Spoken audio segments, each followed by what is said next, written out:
Tardes a todos y a todos los felicito. Carlos Alberto Cadena estaba celebrando la presencia de Jorge Cortázar y celebrando la presencia de todos ustedes, amigos queridos. Qué rico que nos encontremos en esta cita semanal, tardeando con la historia. Hoy es un día muy especial porque estamos de cumpleaños. Los que de alguna manera vivimos en Bogotá y nos sentimos en parte dueños de esta bella ciudad, pues estamos cumpliendo años. Pero no solamente nosotros y muchas personas que también nacieron un 6 de agosto. El Jardín Botánico está cumpliendo años.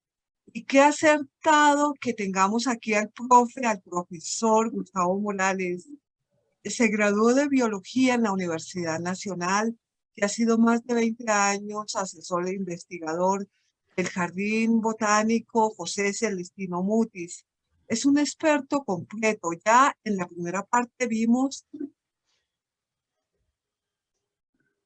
cómo se tiene él sobre las plantas, que nos conviene a todos saber quiénes son estos paisanos que permanentemente vemos en las calles, en los bosques con los que nos tropezamos todo el tiempo. Entonces, pues qué rico que estemos aquí en la segunda parte de esta charla sobre el Jardín Botánico de Bogotá. Celebro mucho y te felicito a ti, profe, por el cumpleaños del Jardín Botánico. Después nos congratularemos con el cumpleaños de Bogotá. Bienvenido, profe Gustavo Morales. Bueno, muchas gracias. Buenas tardes. Sí, indudablemente que complacido, pues, porque es la oportunidad para celebrar los 67 años del Jardín Botánico de Bogotá. El jardín se fundó el 6 de agosto de 1955, pues en realidad de manera oficial. Su fundador fue pues el doctor, un padre, Enrique Pérez Arbeláez, un antioqueño muy entusiasta, que había estado en Alemania y estudió botánica, recibió muchos honores, fue summa cum laude con su tesis en Alemania, y de allá vino acá a realizar muchas obras, entre ellas la fundación del Herbario Nacional Colombiano. Con eso, básicamente comenzó en 1936 a realizar obras de importancia, pues, para la ciencia y la botánica en Colombia. Posterior a la fundación del Herbario Nacional Colombiano, él quería siempre tener un jardín botánico. Después de muchas insistencias y de muchas puertas, de tocar muchas puertas, le ofrecieron lo que hoy es el Museo del Chicó, o un lote de 20 hectáreas en el Bosque Popular. Por supuesto que mirando lo que era el espacio de lo que es el Museo del Chicó, y mirando ese lote enorme para ese entonces en el Bosque Popular, pues prefirió ese lote de 20 hectáreas, que era pues un humedal en realidad, con muchísimos árboles gigantes de eucaliptos, pinos, acacias, básicamente. Y allí indudablemente comenzó, a él, digamos, él recibió el lote por allá en el año, como a final, alrededor del año 43, más o menos, pero la inauguración como tal, cuando ya había un pequeño sendero y cuando ya se podía ver algo de orden en este bosque popular, fundó definitivamente el Jardín Botánico, como dije, el 6 de agosto de 1955. Comenzó pues sus labores a despejar sitios, a realizar digamos, allí había una hacienda, y entonces había unas casitas que, digamos, hoy quedan dos de ellas, queda parte pues de esas viejas construcciones que se reformaron, o mejor dicho, se han reformado muchas veces, y que pues son parte de las oficinas o son parte de las, en el caso de lo que llamamos Casa Vieja, parte de donde está la maquinaria del jardín botánico. En aquella época, pues lo único que había era un par de machetes y unas guadañas y 5 operarios que eran quienes, digamos, se encargaban, el uno de la huerta, el otro, digamos, de mantener los caminitos, el otro, cuando se comenzó, pues, a trabajar algunas colecciones que se sembraron los primeros robles en el jardín botánico y que, y que, y que hoy representan digamos, el legado de lo que queda del recuerdo, pues, del padre Enrique Pérez Arbeláez. Son unos robles, hay 4 robles específicamente dentro del jardín que son majestuosos y que, pues, eso es todavía, digamos, quienes conocemos eso, miramos esos árboles y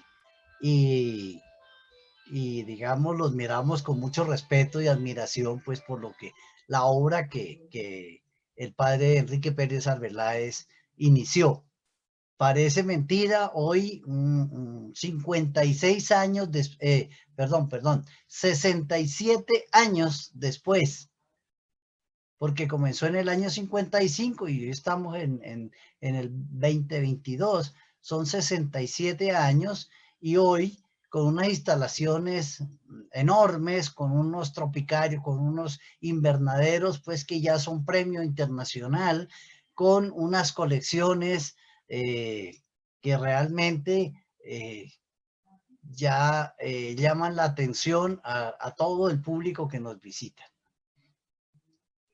Maravilloso recordar a esos pioneros que realmente han significado un impulso en nuestro conocimiento, en nuestra vivencia, ¿no? Porque es indudable que convivimos con las plantas, con los jardines, con las flores. Precisamente después de tu primera exposición, profe, habíamos quedado para empezar las flores del jardín botánico. Entonces, ¿qué tal si seguimos con las flores? Bueno, muy bien. Pues importante que hablar de la Muticia clematis.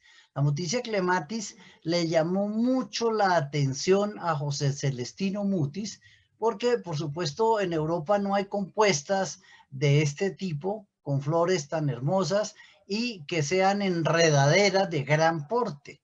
Esta especie le llamó mucho la atención y entonces pues en los dibujos, en las iconografías que se hicieron, quedaron, digamos, unos eh, recuerdos, pues, de lo que era la flora de la sabana de Bogotá y principalmente de los cerros orientales. Entonces, pues, cuando, por supuesto, Mutis, que estuvo aquí entre aproximadamente 1760 y 1808, que fue cuando murió, pues, digamos, primero administrando, como lo dije la vez pasada, minas y administrando recursos naturales en varios sitios, en Ibagué, en las minas del Sapo, en Bucaramanga, y que posteriormente logró hacia 1773 lograr que la corona lo nombrara director de la Real Expedición Botánica y que comenzó con una serie de dibujantes a recorrer a los alrededores de la sabana y por supuesto bajar hasta Mariquita y muchos otros sitios del país donde se recolectó alrededor de unas 6.000, donde se logró dibujar unas 6.500 láminas que pues hoy embellecen la flora, digamos, y nos recuerdan de la flora que tuvieron en sus manos en aquella época y que reposa pues en el Real Jardín Botánico de Madrid. Pero pues decíamos pues que hablando pues de la Muticia clematis, la flor es hoy en día la flor insignia del Jardín Botánico de Bogotá, dado que pues el Jardín Botánico de Bogotá se llama Jardín Botánico José Celestino Mutis.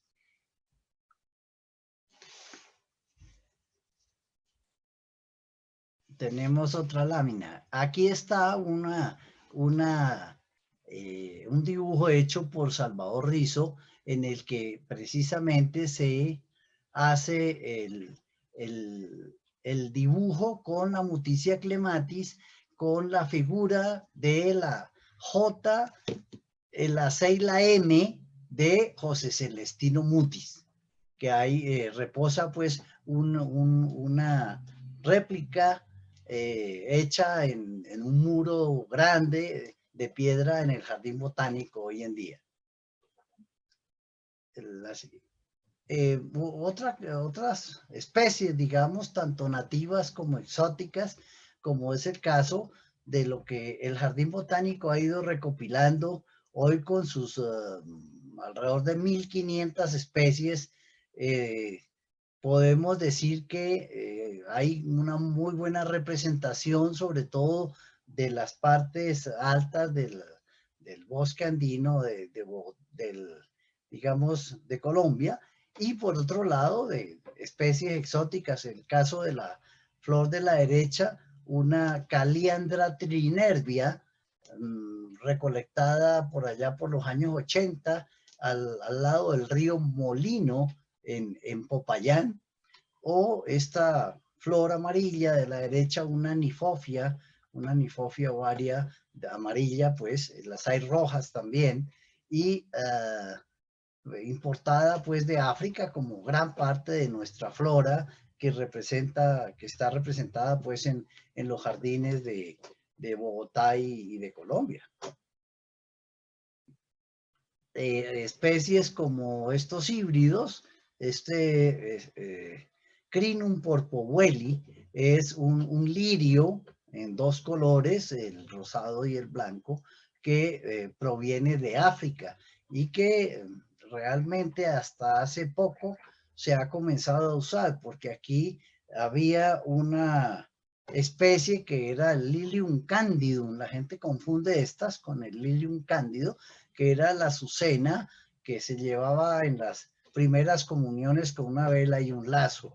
Estas no son de ese estilo, pero son plantas perennes con una floración continua que ya están embelleciendo la ciudad en muchas partes. Y como decía hace un momento, pues una de las construcciones que hoy es Premio Internacional de Arquitectura nos enorgullece pues presentar esta magnífica obra que es el Tropicario. Tropicario está hecho, digamos, por varias naves. Las dos más grandes van a representar flora amazónica y pacífica, lo que es, pues, digamos, las dos floras más tropicales que tenemos en el país, el Amazonas y el Pacífico, y después representaciones de bosque seco o una representación muy interesante de las zonas secas del país, por el Valle Alto del Magdalena, por La Guajira, y por otro lado una colección en el último de las naves que tenemos puro al frente, la más que se ve más bajita, que corresponde a las denominadas colecciones CEPAC, no sin antes pasar por una colección muy completa de plantas alimenticias tropicales. En la colección de plantas alimenticias se pueden encontrar plátanos, cañas, papayas, piñas, frijoles, batatas, cacaos. Tenemos los cacaos, todos los cacaos, básicamente los más representativos de Colombia, lo que es el cupuazú o el bacao, o el cacao propiamente dicho, Teobroma cacao, y que junto con eso, pues la mafafa, la arazá, plantas que suministran fibras, plantas que suministran los granos, por ejemplo, pueden ver plantas de arroz o de trigo o condimentos como el jengibre o la cúrcuma, el cardamomo, que digamos en el pasado no era fácil. La gente los conocía siempre en el supermercado en unas bolsitas. Hoy en día en el Jardín Botánico tenemos representación de esas plantas que podemos disfrutarlas. Y como decía, finalmente el otro tema es el de las colecciones CEPAT, que lo hemos denominado así, que quiere decir colecciones especializadas para la conservación. Estas colecciones son una cantidad de plantas que están en peligro de extinción y que allí las exhibimos, algunas de forma permanente, como las samias, por ejemplo, o las heliconias, y otras de manera, digamos, esporádica, a la medida en que hay flores o son plantas muy vistosas, en el caso, pues, de anturios, bromelias, orquídeas, curubas o pasifloras, pues, todas de zonas calientes.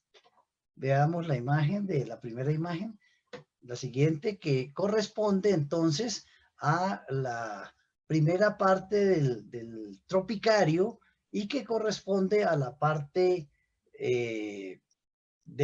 a la parte amazónica. El Amazonas, pues es conocido los árboles de gran porte de 40 o 50 metros de altura y por supuesto alguna vegetación, digamos, en la parte, en el estrato rasante, pues, y de esta manera, pues, cuando la gente entra allí y ve algunas pequeñas plantas en el caso del Pacífico, de los mangles o de árboles de gran porte como son las ceibas o los cedros o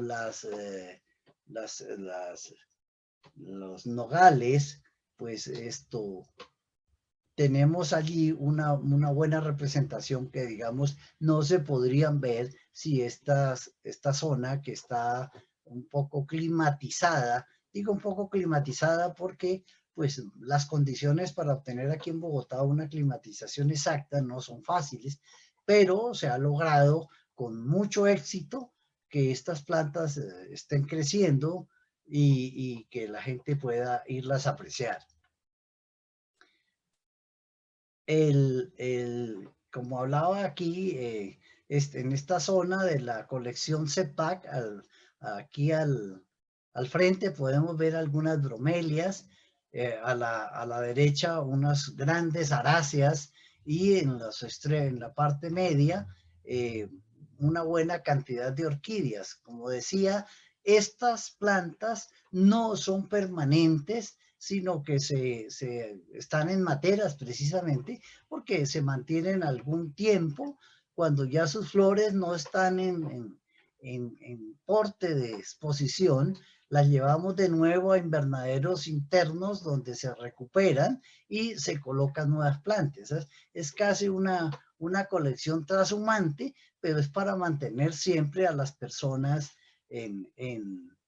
digamos, con una buena representación de tanto flora nativa como algunas que son de flora exótica. Al fondo se alcanza a ver a mano derecha, al puro fondo, unas pequeñas plantitas que parecen platanitos, son en realidad las heliconias hace alrededor de un año y medio, y a la derecha al fondo la colección de samias y cicas, que tiene una representación de unas 15 especies muy bien mantenidas.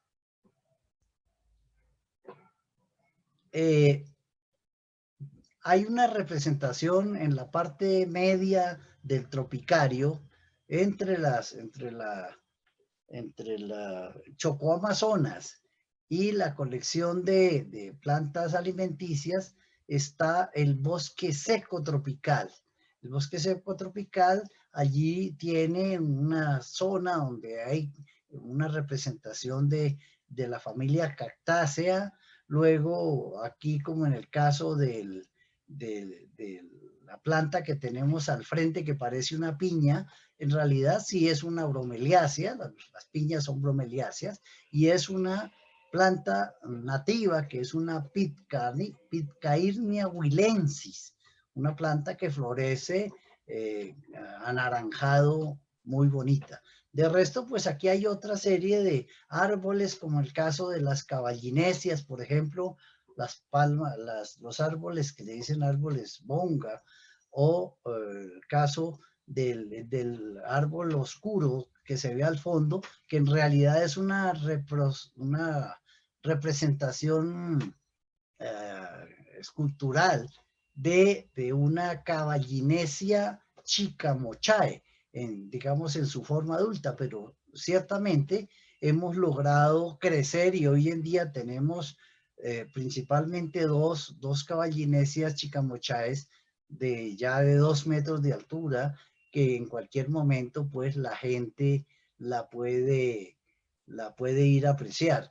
O este arbolito que está a la derecha, que está creciendo muy bien, la vara santa, que muchos que han ido a tierra caliente la recuerdan muy bien porque tiene unas hormiguitas que le caen a uno en el cuello y de verdad que lo hacen pasar mal. El Triplaris americana. Sigamos. Bueno, habíamos visto hace un ratico, les dije, al fondo hay unas heliconias.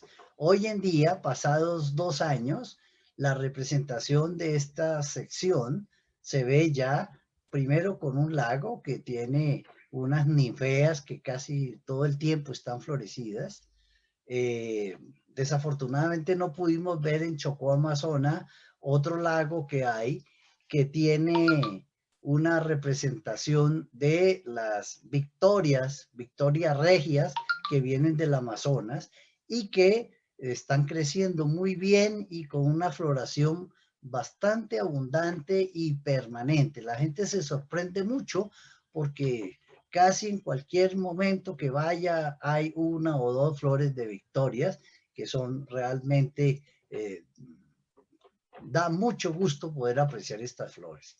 Igualmente, con la colección de heliconias hay alrededor de unas 15 especies, de las cuales 10 ya están florecidas y tenemos, digamos, allí de las más de las plantas que tienen mayor peligro de extinción y que son unos endemismos bastante representativos. Tenemos, por ejemplo, hay una que se llama Heliconia berriciana. Heliconia berriciana solamente existe en una pequeña área de Santander. Lo mismo pasa con otra heliconia que hay allí que se denomina Heliconia reptans. También está relativamente cerca de Cimitarra, en Santander, y es, digamos, es un endemismo de esa zona y es una heliconia péndula, pero que florece en el piso. La gente se extraña muchísimo, pues, porque o las heliconias florecen para arriba o florecen para abajo, pero ahora sí, como dijo, arriba, a 1 metro, a 2 metros de altura. No, esta, a pesar de que la planta tiene 3 metros de altura, pero sus flores nacen en el suelo, nacen a ras del piso y la flor se arrastra. Un fenómeno muy interesante, único en Colombia, pues, y los estoy invitando pues a que en cualquier momento puedan irlas a apreciar. Son plantas que tienen una floración bastante continua y durante largos periodos, entonces seguramente siempre que nos visiten van a encontrar muchas especies florecidas. Es otra de las vistas. Aquí podemos observar precisamente a la izquierda El lago que está a la derecha, lo único que me hace que crean que es lo mismo es las piedras que se encuentran aquí, tanto en el dibujo, digamos, en el de la izquierda a su derecha y en el de la derecha a la derecha. Esas piedras es lo único que hace que mmm, ustedes crean que es la misma fotografía, pero 2 años después la una de la otra.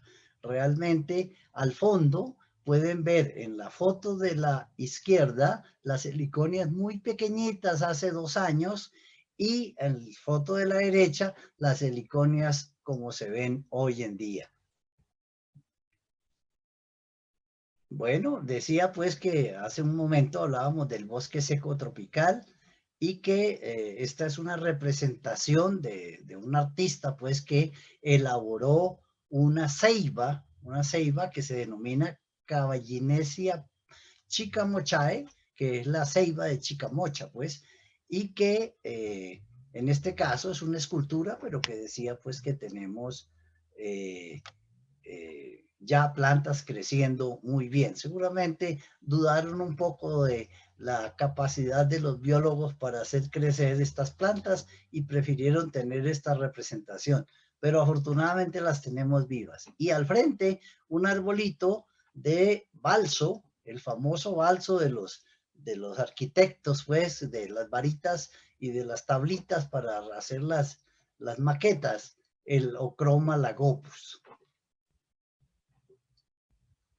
Bueno, otra representación, aquí tenemos entonces, está un poco oscura, pero es una representación también de lo que es el bosque, digamos lo que es el bosque del Pacífico Amazonas, pues digamos que esta fotografía tiene aproximadamente unos 2 años. Al fondo se logra ver un arbolito pequeño, ese es una ceiba pentandra, esa ceiba tiene hoy alrededor de unos 8, allí tenía 3 metros, hoy en día tiene unos 8 metros de altura. Bueno, como se trata de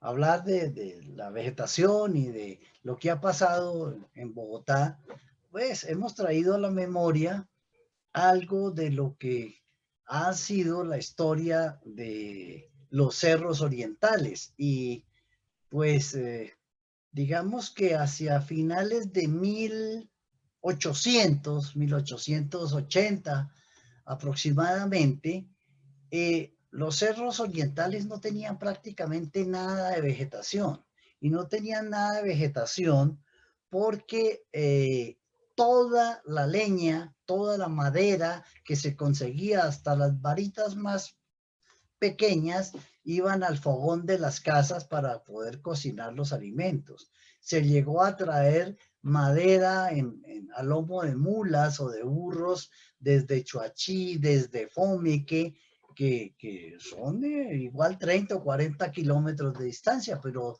de esa forma llegaba carbón o llegaba leña para abastecer los hogares en Bogotá.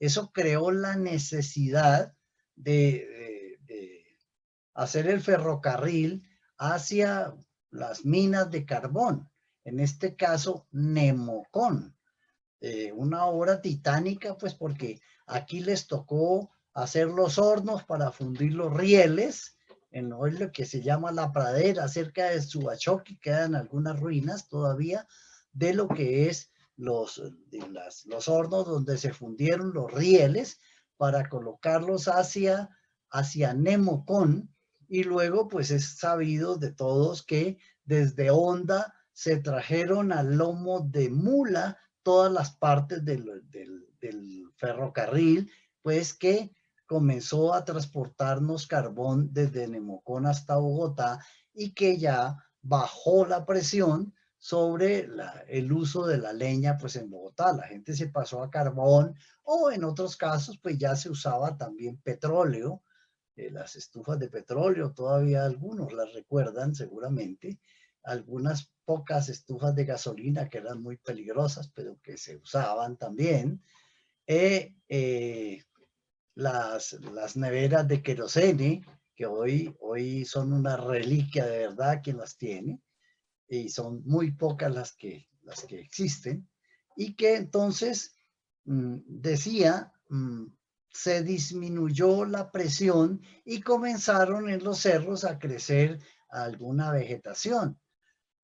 Por supuesto que también ahí podemos ver todas esas diríamoslo un poco duramente, peladuras que tienen los cerros. En realidad, parte de eso era la explotación que se hacía de la arena para la construcción, para el desarrollo de Bogotá, pues que hoy en día ya no se hace y que hay minas en otros sitios, como el caso de Mosquera o el caso del sur de Bogotá, donde todavía hay explotaciones y de donde se trae el material para la construcción. Pero en esta época se extraía de los cerros orientales la arena y los materiales para la construcción de la ciudad. Con eso, pues, al irse limitando la explotación en estas zonas, se ha ido logrando poblar hasta lo que podemos ver hoy de unos cerros bastante arborizados. El acueducto fue uno de los que realizó una gran labor hacia los años 40, 30 y pico a 40 comenzaron con la arborización de lo que hoy es el Cerro de Monserrate, el Cerro de Guadalupe, y en esa época fue cuando se sembraron grandes cantidades de eucaliptos, de cipreses, de pinos, y solamente en algunas partes donde casi que la roca estaba viva y a flor de piso, no se sembró nada.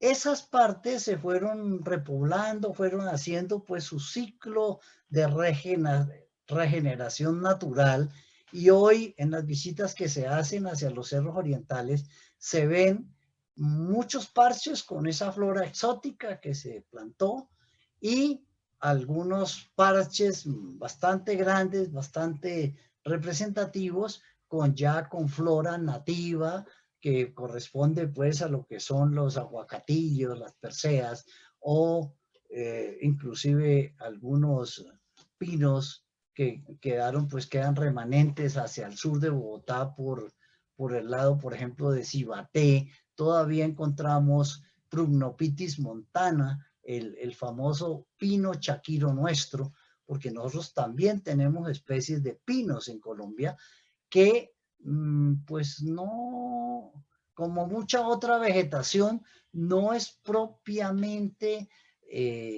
originaria de aquí. Nuestros pinos, es decir, el pino romerón, el pino colombiano y el pino chaquiro, migraron desde el sur de Chile y Argentina, en donde pues nunca, digamos, donde hubo dinosaurios, donde, digamos, los suelos, estas zonas son de edades entre los 250 y los 300 millones de años. Nosotros somos jovencitos. Nosotros no tenemos sino alrededor de 100 millones de años, 100 o 150 millones de años, cuando la placa suramericana, siendo esto todo desde el Meta, desde donde comienza el Meta y el Vichada hacia el oriente, era un mar poco profundo que posteriormente con el movimiento de la placa suramericana sobre la placa de Nazca, comenzó la placa suramericana a levantarse sobre la placa de Nazca y se formó primero la cordillera central con su compinche la cordillera occidental y más nueva todavía la cordillera oriental, y que dio origen a lo que hoy es la enorme biodiversidad que tenemos en Colombia. Un 10% de la vegetación migró desde el norte, migró de Estados Unidos, de Canadá, de México, y son nuestros nogales de hoy, los robles, los cerezos, los cedros, por un lado.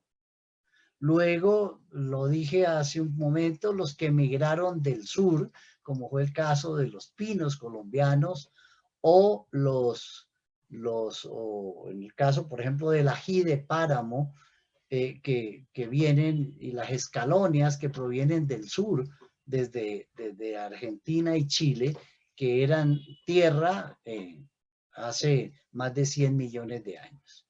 Finalmente, y eso representa alrededor de un 5% de la vegetación. Nos falta 85%.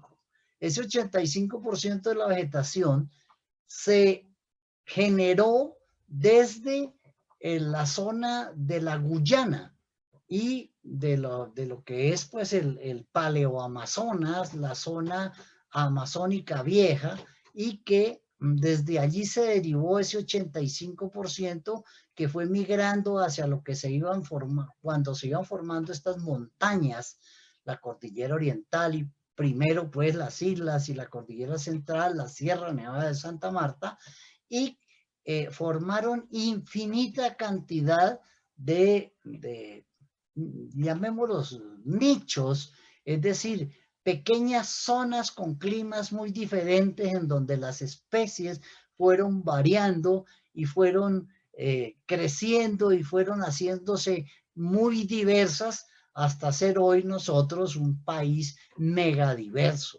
Megadiverso, pero diría yo bastante joven, bastante joven. Sigamos.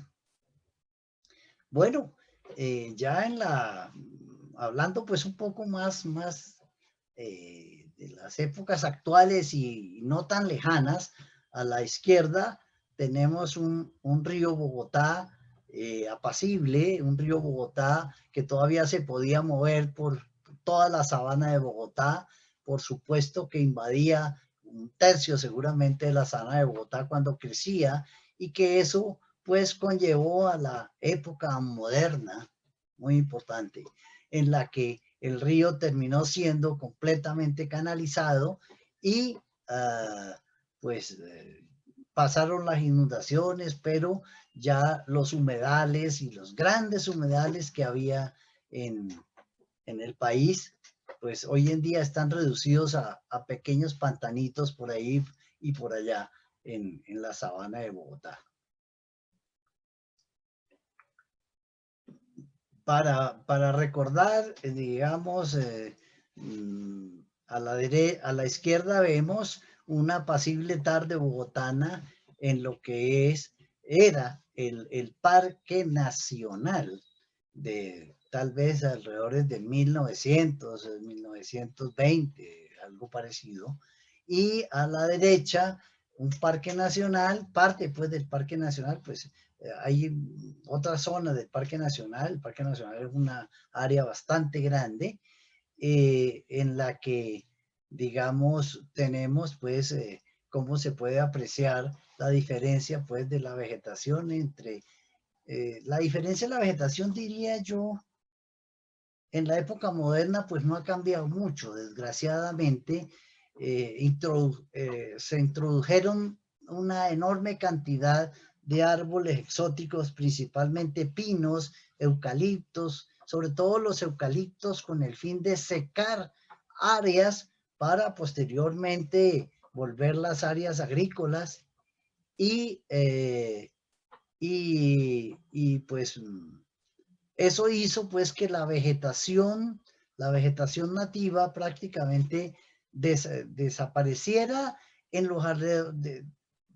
Yo decía pues anteriormente que con la presión que hubo casi que desapareció en los alrededores de Bogotá y de la sabana la vegetación nativa, pero después hubo una introducción y pues lo importante era algo que creciera rápido, y algo que les crecía rápido les pareció a la gente que eran los eucaliptos y los pinos y los cipreses y las araucarias, y pasando por allí pues cosas como tenemos aquí a la derecha, como el caso de las cordilines y las yucas y cosas de estas que vienen de Australia, pero también nos recuerda que de allá vinieron los eucaliptos. Y pues nunca en esa época se pensó en recuperar la vegetación nativa, y hasta mucha gente se hace a la idea de que nuestro paisaje, si uno mira a los ciclistas cuando están corriendo en Francia principalmente, uno ve que muchas zonas de la sabana de Bogotá son prácticamente una copia de eso, con los mismos cipreses y con los mismos pinos. Y pues si pensamos bien, esa es la vegetación de ellos, esa es la vegetación de los franceses, no es la nuestra es una flora exótica y que hasta solamente en esta época, y uno de los protagonistas de esto, y ya que estamos hablando de nuestro cumpleaños número 67 del Jardín Botánico, es el responsable ya en unas buenas áreas de los cerros orientales, de tanto el oriente propiamente dicho como el sur de Bogotá, se están haciendo plantaciones enormes y grandes esfuerzos para recuperar esa flora nativa que tanto seguramente añoramos y que seguramente nuestras próximas generaciones podrán admirar. Aquí está Marielita para que haga la presentación de su fundación. Bueno, espero que nos esté acompañando todavía Rodrigo. Sí, ya. No lo sé. Bueno, la Fundación de Bogotá. Hoy estamos celebrando el cumpleaños de Bogotá.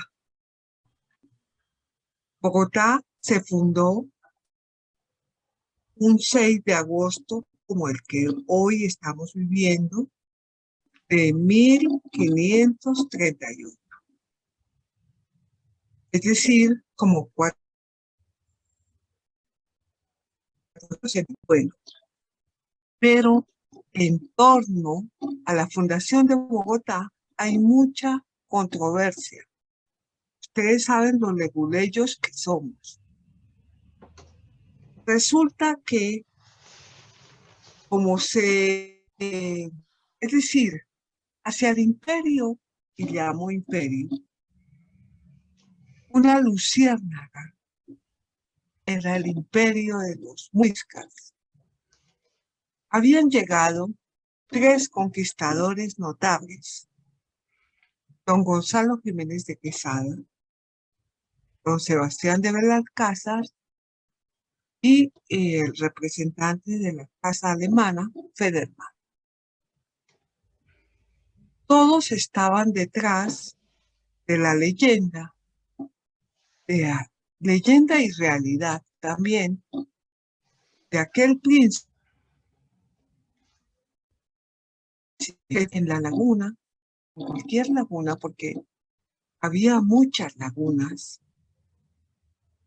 y se sumergía revestido de polvo de oro.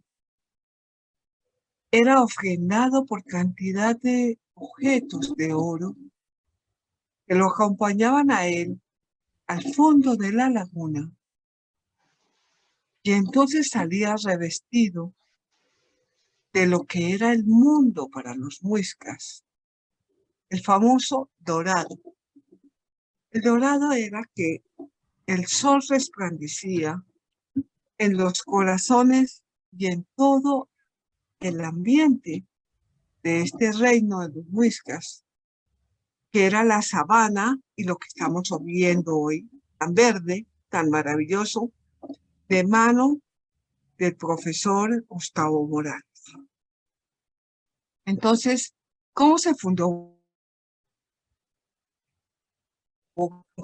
Es el fundador de Bogotá. Le han querido arrebatar este honor, porque es un honor. Pero yo he seleccionado esta imagen porque es muy bella. Mire, ¿saben qué pasó cuando don Gonzalo Jiménez de Quesada llegó a Bogotá? Llegó ya realmente cansado. Casi no podía dar un paso más. Habían salido desde Santa Marta habían atravesado la selva, se habían evadido de los caimanes y habían llegado a esta tierra que, según don Juan de Castellanos, era tierra buena que pone fin a nuestra pena, donde por fin encontraron a gente vestida en algodón que les había enseñado a hilar, pues, otro dios, Mochica. Bueno, de eso hablaremos más tarde. Pero aquí en esta imagen que estamos viendo, tú la verás también, Gustavo. A ver, analicemos esta imagen. Aquí está el padre Domingo de Aguirre. Es un primo de Domingo de las Casas. Está celebrando la primera misa que se celebró en Bogotá, que fue el 6 de agosto de 1538. Fecha, ¿digo 38 o digo 39? 38, ¿verdad? A veces Sí, tengo 38. dificultad de recordar, porque como soy tunjana, pues se me dificulta, a veces se me revuelve siempre la fundación de Tunja y Bogotá. ¿Saben cómo fue eso? Cuando los conquistadores, don Gonzalo Jiménez de Quesada, sobreviviente de casi un año de penalidades, llegó con los pocos sobrevivientes al reino de los muiscas. Fue realmente algo asombroso que pudieran sobrevivir a la selva, a la malaria, a tanta, no sé, amenaza de la tierra caliente, ardiente del Magdalena. Y llegaron aquí a este altiplano. Fueron recibidos por gente vestida, que viéndolos en harapos, pues les regalaron mantas, las mantas muiscas. Las mantas muiscas eran hermosísimas porque contenían el lenguaje de los muiscas. No eran palabras, eran signos, eran figuras. Y entonces ellos simplemente, los muiscas, que seguimos siendo los habitantes del altiplano hoy en día, los boyacenses, los cundinamarqueses, los del altiplano, pues viendo a estos sobrevivientes, es decir, viendo a estos mendigos, a estos muertos de hambre, les regalaron absolutamente mantas. Cambiaron esos harapos de conquistadores por mantas muiscas y les dieron de comer papa, la papa, la sagrada papa. Y bueno, así volvieron a ser persona, volvieron a ser gente. Muisca quiere decir gente. Y los muiscas no saben sino ser amables. Y así los ayudaron a vestirse de nuevo y los alimentaron. Entonces don Gonzalo Jiménez de Quesada, viendo que ellos tenían los bohíos, que les habían cedido varios bohíos, pues no quiso realmente arrebatarles donde terminaba el valle. Ustedes la sabana, los que han recorrido la sabana saben que es un valle, una meseta, no sé lo que es. Es un sinfín verde, algo bellísimo. Entonces don Gonzalo buscó el fin del valle y buscó allá cerca de los cerros orientales el Chorro de Quevedo, lo que hoy llamamos el Chorro de Quevedo, para fundar una nueva ciudad sin arrebatarles a los muiscas los bohíos. Y ahí se fundó Bogotá. Aquí vemos al padre Domingo de las Casas, familiar del padre famoso de las Casas, celebrar la primera misa en un bohío de paja. Y aquí vemos a los conquistadores y vemos a los indios mezclados. Se simpatizaron desde el primer momento, y perdónenme que lo diga, pero es verdad, tanto que celebraron con chicha, el licor sagrado, y se emborracharon. Y aquí, aquí se engendraron los primeros bogotanos, después de unos meses, 9 meses, nacieron los primeros bogotanos, los primeros Muequetá, Pacatá, lo que llamaban Punza, el río Bogotá, tantas incógnitas. Pero después de mucho tiempo nos llamamos santafereños y después bogotanos. Pero aquí, el 6 de agosto de 1538, se fundó lo que se llamó Bogotá y se engendraron los primeros mestizos, los primeros bogotanos. Tal vez tus ascendentes, querido Gustavo, ¿tú qué opinas? Pues ciertamente, eh, digamos que pues la historia nos dice que somos el producto de una mezcla de los españoles que llegaron y de los indígenas que estaban aquí. Y en realidad, pues, esto no nos llena de orgullo, pues, y eso es lo que somos, en realidad.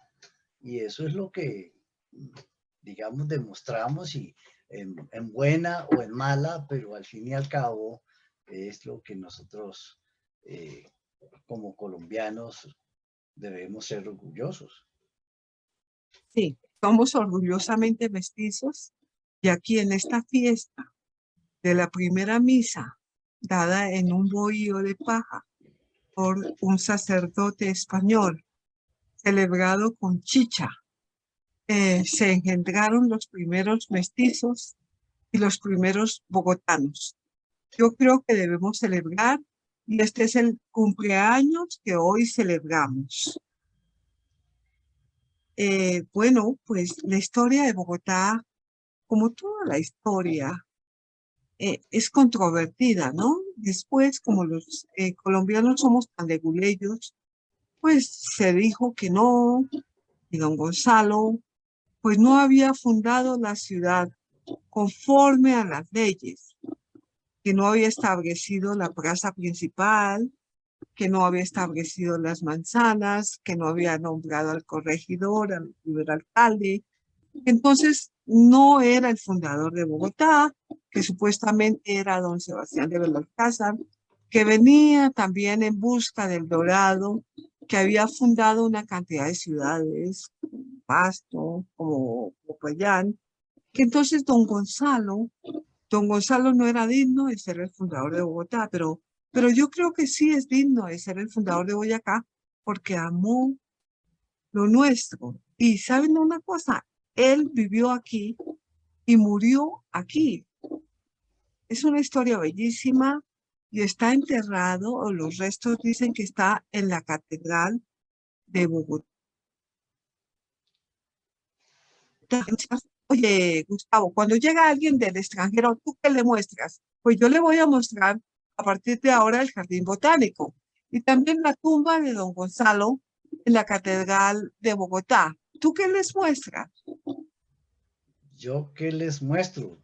Pues a mí me encanta Bogotá, yo soy huilense soy, dice la canción, y fui acogido aquí, no sé si a las buenas o a las malas, yo simplemente llegué en el año 67 y aquí he vivido la mayoría del tiempo, unos pocos años he estado por fuera, pero de resto he estado aquí en el mejor clima del mundo. Yo no cambio este clima por nada, por ningún otro clima.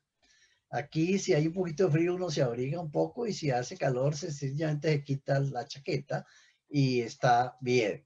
y la gente es amable, la gente hay que saber, hay que portarse, hay que querer la ciudad, hay que ayudar a que la ciudad sea lo mejor.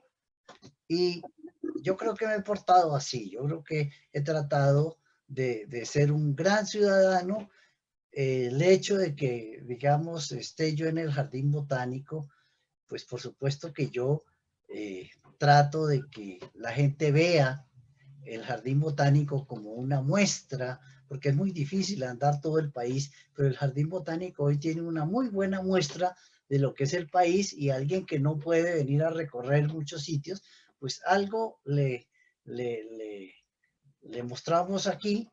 Y por supuesto que Bogotá es una mina de sorpresas. Bogotá es cultura, Bogotá es iglesias para los religiosos que les gustan las iglesias y los monumentos, y Bogotá es museos, cientos de museos que son una delicia pues para visitarlos, para estar con la gente, y nosotros siempre que viene algún amigo que no conoce pues y que quiere, lo llevamos al Museo del Oro y al museo, a la Casa del Florero, y lo llevamos a la casa de la Moneda, al Museo Botero, y bueno, se me quedan 200 por fuera, pero tratamos pues de que, de acuerdo a cómo la gente tenga sus inclinaciones, sus gustos, darles contentillo, pues, y que se vayan satisfechos de haber estado en Bogotá. De comer mazorca asada, eso también es bellísimo en Monserrate, y todo el mundo lo disfruta. Entonces, pues, bueno, hay cada cosa. Y de ir a comer a Zipaquirá, después de visitar la mina de sal, a ir a Cogua, a disfrutar de las fritangas, que son lo mejor de la sabana. Y eso que no tengo negocio allá. Muy bueno, qué rico. Oye, vi una mano levantada. Carlos Mateus, ¿podemos abrir el micrófono y darle la palabra a la persona que levantó la mano?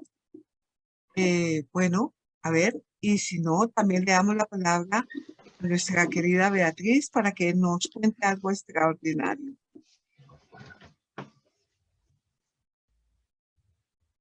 Vi la mano levantada de alguien, de Ángela Quevedo, creo. Será para corroborar un poquito lo hermoso que es recibir a algún extranjero en Bogotá. Yo generalmente los llevo a Monserrate, el paseo en Piedra de Mocón, pero ahora, de ahora en adelante los voy a llevar al Jardín Botánico, querido profe.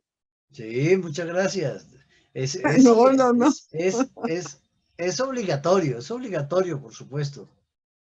Claro, mira, me encanta una frase de Humboldt. Rosas en Bogotá, pero que las rosas en Bogotá se volvían salvajes. Y Sí, es tremendo. ¿sabes? ¿Cómo explicas eso? Bogotá es un clima excelente. Bogotá, las rosas vienen, en realidad las rosas son un híbrido entre flores procedentes de Europa, Francia, España, Portugal, que eran unas florecitas de pocos pétalos con bonito color, y luego encontraron en China unas rosas con mucha cantidad de pétalos, pero de color verde y realmente poco fragantes. Entonces, pues los jardineros tuvieron la digamos, la idea y la asombrosa capacidad de abstraer qué podría salir de allí. Trajeron esas rosas chinas, las cruzaron, y hoy hay los millones de variedades, como ustedes pueden ver, de rosas, eh, eh, de lo que llamamos rosas de corte, lo que llamamos rosas arbustivas, lo que llamamos rosas de enredadera, las trepadoras, o rosas de jardín, como en algunos casos decimos, que son todavía algunas pequeñas de flores sencillas. pero que una gama que yo diría que casi es incontable. Si yo digo 2000, seguramente me quedo corto. Y Bogotá es el clima preciso para las rosas. Las rosas tienen una capacidad de adaptación muy grande y las puede uno encontrar en Bucaramanga, en Medellín, en Cali, pero Bogotá es el mejor sitio para ellas. Y aquí en cualquier jardín, muy mal mantenidas, estropeadas y cortadas por un jardinero de formas inmisericordes, y sin embargo son capaces de siempre estar bellas. Y por todos los jardines, yo, en la mayoría de los barrios, uno va admirando la enorme cantidad de rosas que uno encuentra. Yo me quedo asombrada cuando pasan enormes, bellísimas, bellísimas. Entonces recuerdo a Humboldt que decía que las rosas aquí en Bogotá adquieren un olor maravilloso y un crecimiento a veces salvaje. Pero también entonces recuerdo que alguien dijo que nosotros los del altiplano, los bogotanos, hemos sido bendecidos por Dios, pues con una maravillosa naturaleza, con una maravillosa agua, con un maravilloso clima. Bueno, cuando siento tanto frío, no le creo a los dioses. ¿Tú qué opinas? Pero será en Tunja, porque aquí no hace tanto. Aquí hace mucho frío, ¿o no? No, no, no, aquí no hace mucho frío. Aquí es el mejor clima del mundo, en Eso realidad. dicen, que la bondad ¿Sí? de los dioses se manifestó en la sabana, se manifestó en esa Tunja. Tunja tiene el cielo azul de Velázquez. En cambio, el cielo bogotano es siempre gris, No siempre todo el tiempo, no todo el tormentoso, tiempo. Sí, tormentoso. tenemos también días muy claros, muy lindos en diciembre, en enero son preciosos. A veces en julio, aunque estos días no he hecho una mala jugada, pero, pero en Tunja, pues ciertamente es muy brillante el sol, pero es que a Tunja la hicieron en la punta de un cerro y eso es un ventilador, sí. A mí me encanta Tunja de paseo. No, pero yo miro el cielo azul de allá, Sí, ese pues, enruanados, ¿para qué? enruanados, enruanados, pero aquí en Bogotá es que uno no sabe qué pensar, no sabe qué pensar y cómo sube a Monserrate, poniéndose encima unos cuantos aguardientes. Eso, caen bien, sí. Oye, bueno, y tenemos una flora privilegiada aquí en la sabana, querido Gustavo. Bueno, lo que decía yo, pues no es tan... Los cerros y los páramos nuestros tienen más diversidad que lo que es la sabana. Y la sabana, pues desafortunadamente, la cultura que se desarrolló desde el principio de eliminar cuanto arbolito había para hacer potreros, para hacer agricultura y para hacer ganadería, pues en realidad seguramente los cerros, los pocos cerros que tenían, queda un poquito, por ejemplo, por allí, por lo que llaman la laguna de la Herrera y sus alrededores, pero de verdad que la gran diversidad está sobre los cerros, hoy en día está sobre los cerros, repito, eliminando esas especies, esas grandes especies exóticas que pues nos introdujeron, pero que la flora nativa es riquísima y se puede admirar aquí en los cerros y en todos los alrededores, por cualquier lado que uno salga de la sabana y que no esté dominado por eucaliptos y pinos, hay siete cueros y hay espinos y hay una flora hermosísima, pues, y no me diga 100 metros más abajo de cualquier borde de la sabana de Bogotá y comienza a cambiar una megadiversidad. La misma cosa que cuando sube unos 100 metros más y va allí a 2.900, 3.000 o 3.200, la belleza de los páramos, con una diversidad que deja boquiabierto a cualquier persona que realmente aprecia la naturaleza. Bueno, me haces recordar que el maestro también, Andrés Hurtado, decía que el paraíso es un páramo. A mí me encantó, yo también. Para mí, el paraíso es un páramo. Bueno, entonces, queridísimos amigos, bueno, tenemos que aprender muchísimo más del profe Gustavo Morales. No dudo que lo invitaremos en una próxima sesión a que hablemos de muchísimas cosas, que hablemos de los surapanes, de los eucaliptos, de los cienfueros, pero ya como individuos, ¿no?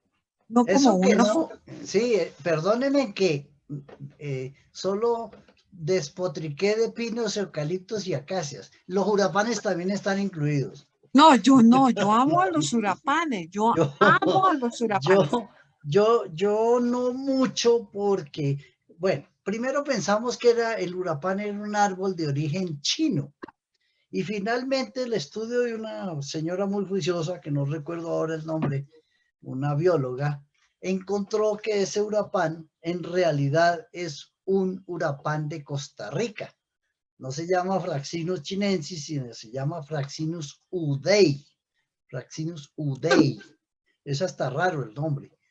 Y ese fresno, como es el nombre común de los urapanes en todo el mundo, hay una enorme cantidad de especies y nosotros nos tocó que tiene bastante característica invasora y que hoy en día los campesinos no se han dado cuenta. Yo lo he repetido muchas veces, uno baja por San Antonio del Tequendama, por Cachipay, por Anolaima, por Albán, y uno lo que ve en la orilla de las quebradas y el paisaje son urapanes y la gente no se pellizca de que mejor que tener un urapán debía tener un cedro, o debía tener un nogal, o debía tener un roble, o debía tener un cariseco, y puedo nombrar 50 especies que podríamos tener y que pues sencillamente dejamos no sé, tal vez ignorancia, tal vez inercia. Como los huracanes sí echan semillas para todos lados y van naciendo en cualquier ranura, pues ustedes lo encuentran hasta en un andén, en una ranura, y téngase, porque si lo deja ahí le rompe el andén y le rompe la casa. Esto, se ha vuelto una especie completamente invasora de nuestra flora. Y repito, eso tarde que temprano no lo cobra, porque los huracanes prácticamente no les sirven. Todos hablan de la flora y la fauna. Bueno, todos hablamos de la flora y la fauna. Y entonces, ahora sí ya completo la lista. Pinos, huracanes, acacias y eucaliptos, lo que le sirven a los pájaros es para pararse. ¿Para qué más les sirven? Cuénteme. En cambio, sí tenemos una cantidad de especies. En los cerros se puede ver que las uvas de monte, un poco de especies de uvas de monte que llamamos nosotros, una cantidad de lo que llamamos el espino o el corono, lo que llamamos nosotros y por supuesto que no hablamos de esa cantidad de bejuquitos que hay por ahí que se llaman curubas o pasifloras. Hay nosotros tenemos en Colombia 60 especies de pasifloras que son comestibles. De las 168, 170 hasta este momento, registradas en Colombia, pasiflora registradas en Colombia, tenemos alrededor de 60 especies comestibles. Conocemos solo 4 o 5. Badeas, curúas, granadillas, granadillas, chulupas, gulupas y maracuyáes y no más. Y hay 60 que se pueden cultivar como comestibles, que pues por supuesto no tienen los mismos propósitos. Unas pueden servir para hacer jugo, otras se pueden servir para comer. Por ejemplo, hay una que le dicen curúa roja, que había mucho por los cerros orientales, que está casi desaparecida. Passiflora cumbalensis, es una verdadera delicia de curúa. Y pasando por ahí, Passiflora cremastanta, es una delicia, y Passiflora antioquensis. Además que son especies con flores bellísimas, son una delicia como fruta, como decía el padre Pérez Arbeláez, fruta de mano, no para llevársela, sino para írsela comiendo por ahí por el campo. Entonces, pues Maravilloso, profe. toda esa flora, Maravilloso. podemos regarnos, pues, pero paremos un poco. Ya sé que te apasiona lo que conoce. Y yo conocí a un huracán sembrado frente a mi casa y lo amo, lo sigo amando, pero Seguramente. eso será motivo de otra charla y que conozcamos más a las curúas para amarlas.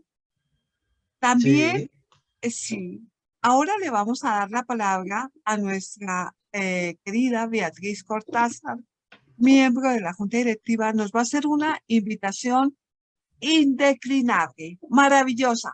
Y después de que Beatriz lo haga, daremos la palabra a los asistentes. Adelante, Bea. Bueno, muy buenas tardes a todos. En nombre de la Fundación queremos reiterarles nuestra invitación para el quinto Festival Internacional de Historia de manera presencial en Villa de Leyva. Ya se nos acerca, prácticamente estamos a 33 días, 9, 10 y 11 de septiembre. Nuestra cita va a ser en Villa de Leyva. Para este festival tenemos 33 espacios para conversar en 3 escenarios maravillosos: el Salón del Mesón de los Virreyes, el Claustro de San Francisco y la Sala de los Guardias, la Sala de Convenciones de los Guardias. Vamos a movernos dentro de 10 ejes temáticos como lo hemos hecho en nuestros anteriores festivales. Van a haber temas de ciencia y de tecnología, de biodiversidad y medio ambiente, de arquitectura y patrimonio, de grandes personajes, de creencias, de civilizaciones y pueblos, por los siglos de los siglos. Y todos estos 33 espacios para conversar los tendremos entre el 9 y el 11 de septiembre.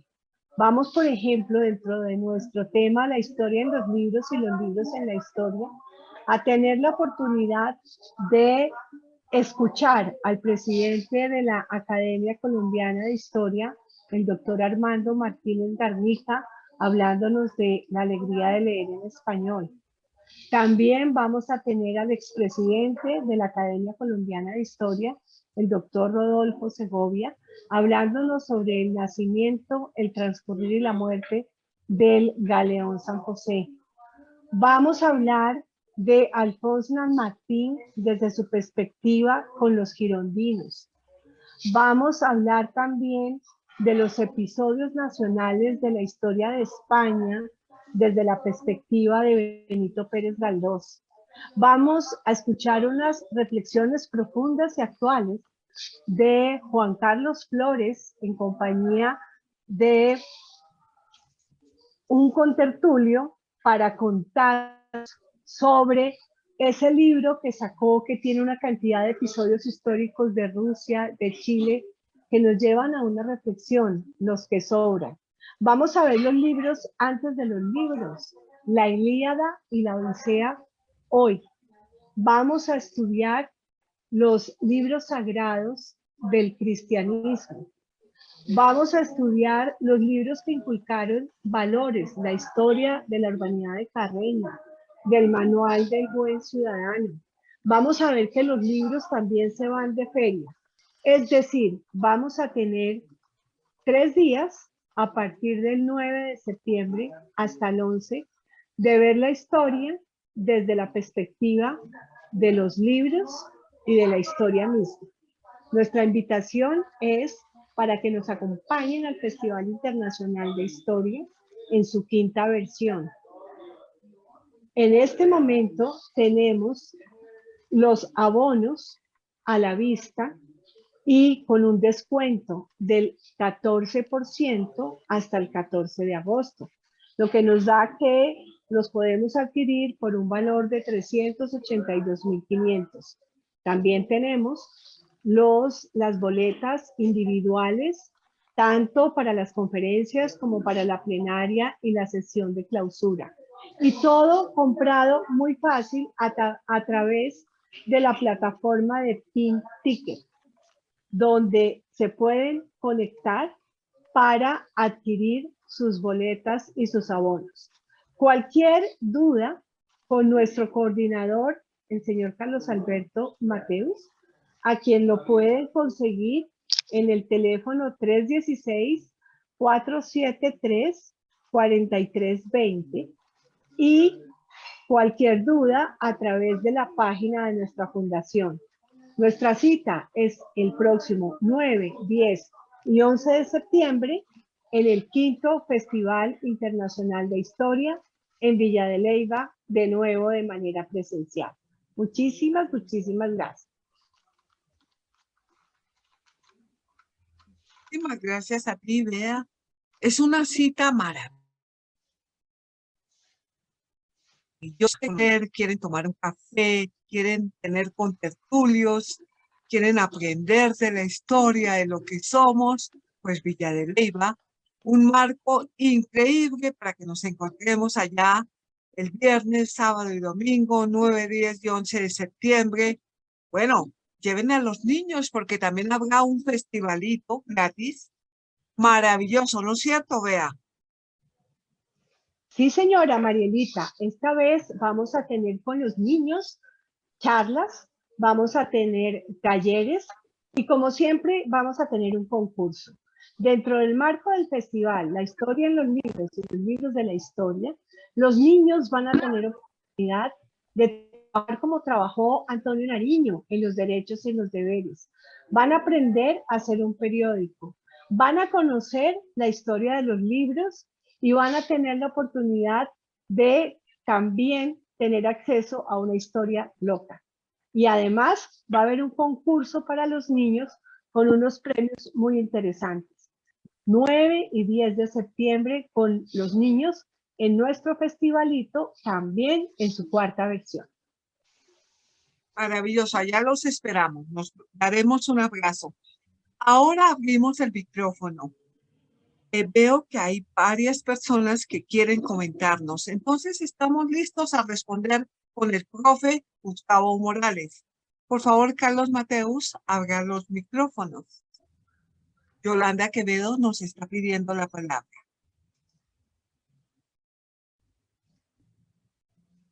Por favor, Yolanda.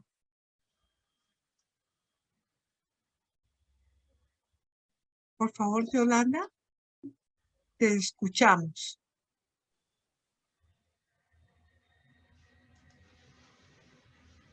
No sé.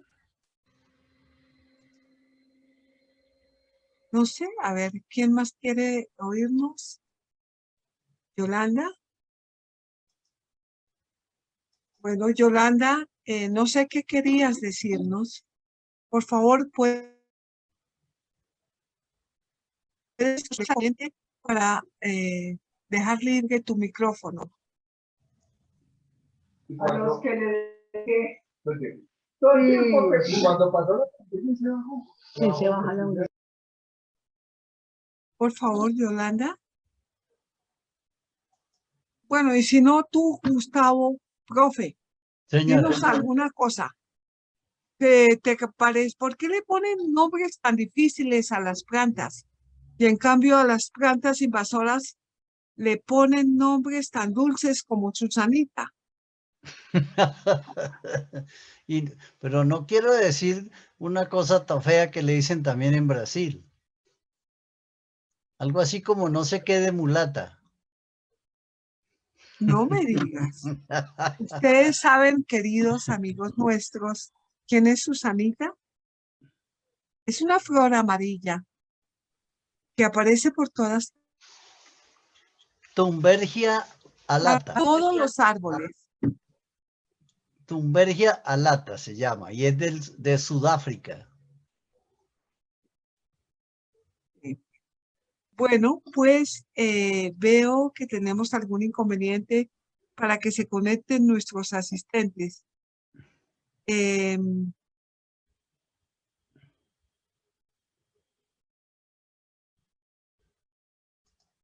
Yo no sé si me están escuchando bien, pero aquí la imagen se me fue y no he Bueno, pues podido yo también recuperar. te estoy oyendo, pero pues a los que nos estén oyendo, querido profe Gustavo Morales, te agradezco a ti inmensamente.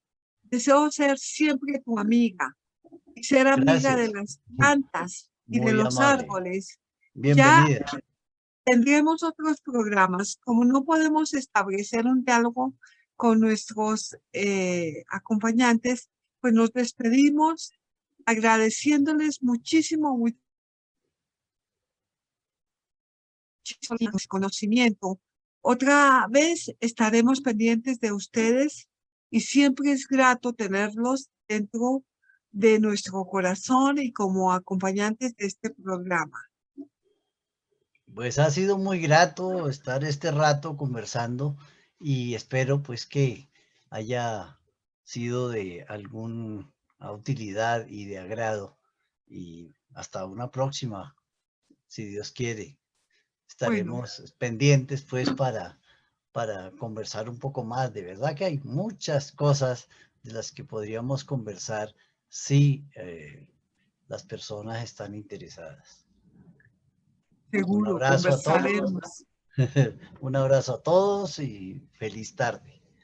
Feliz tarde para todos. Gracias, Francisco. Gracias, Jorge. Gracias, María del Carmen. Gracias, tantos amigos, ¿no? Tantos amigos, todos amigos de Jardín. Muchísimas gracias. Bueno, hasta luego. Hasta luego.